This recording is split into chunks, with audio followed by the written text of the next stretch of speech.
আসসালামু আলাইকুম everyone, welcome to রুবাস kingdom. আজকে আপনাদের দেখাবো হাউ টু কুক ক্র্যাব মাসালা।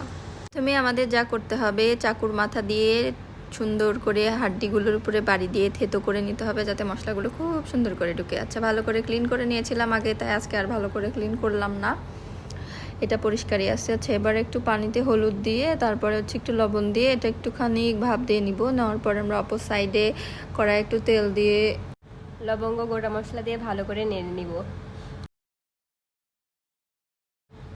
এরপরে চুলায় পেঁয়াজ দিয়ে হালকা বাদামি রঙের করে নিব নাড়তে নাড়তে। কিন্তু এতক্ষণ ধরে ভাজতেছি, পেঁয়াজ লাল হচ্ছিল না।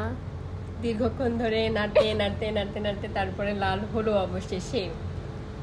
তো তারপরে আমরা অনেক কষ্টে পেঁয়াজের রং লাল নিয়ে আসলাম। নিয়ে আসার পরে কিছু মশলা অ্যাড করবেন, হাতের কাছে যা থাকবে সবগুলো দিবেন, কিচ্ছু বাদ দিবেন না, যাতে অনেক টেস্টি হয়।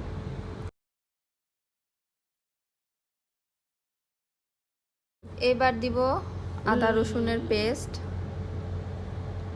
মরিচ, ধনিয়া, মানে আপনাদের কিচেনে যা যা মশলা আছে কিছু বাদ রাখা যাবে না। ধনিয়ার গুঁড়া, মরিচের গুঁড়া, জিরা, তারপরে হচ্ছে গরম মশলার গুঁড়া, এই তো বেসিক যে কয়টা মশলা থাকে সবগুলো দিব। দিয়ে সুন্দর করে নেড়েচেড়ে আর একটু ভাজা ভাজা করে নিব। তারপরে ভুলে যাবেন না, লবণ দিবেন অবশ্যই। লবণ হলুদ দিয়ে সুন্দর করে মেখে নিয়ে বেশি করে মরিচের গুঁড়া দিব, কারণ এটা হচ্ছে মশলা হবে আর এটা হচ্ছে একটু স্পাইসি হবে, তাই অনেক খানিক মরিচের গুঁড়া আমরা এখানে দিয়ে দিছি।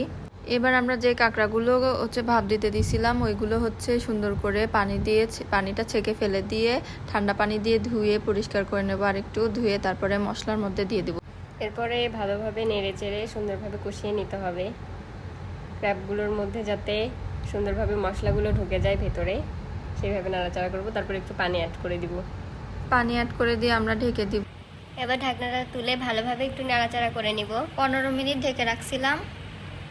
তারপরে ধনিয়া পাতাগুলো দিয়ে দিব, গরম মশলার গুঁড়া দিয়ে দিব, আর একটু জিরা গুঁড়া দিয়ে আর 2 মিনিট নাড়াচাড়া করে ঢেকে দিয়ে দিলেই আমাদের রান্না কমপ্লিট। হ্যাঁ, আর এর মধ্যে একটা সয়া সস দিয়েছিলাম, আর একটু গোলমরিচের গুঁড়াও ছিল। সব মশলাগুলো দেওয়ার পরে আমরা ভালো করে মিক্স করে 2 মিনিট ঢাকা দিয়ে রাখছিলাম। এটা আমাদের পুরোপুরি খাওয়ার জন্য এখন রেডি।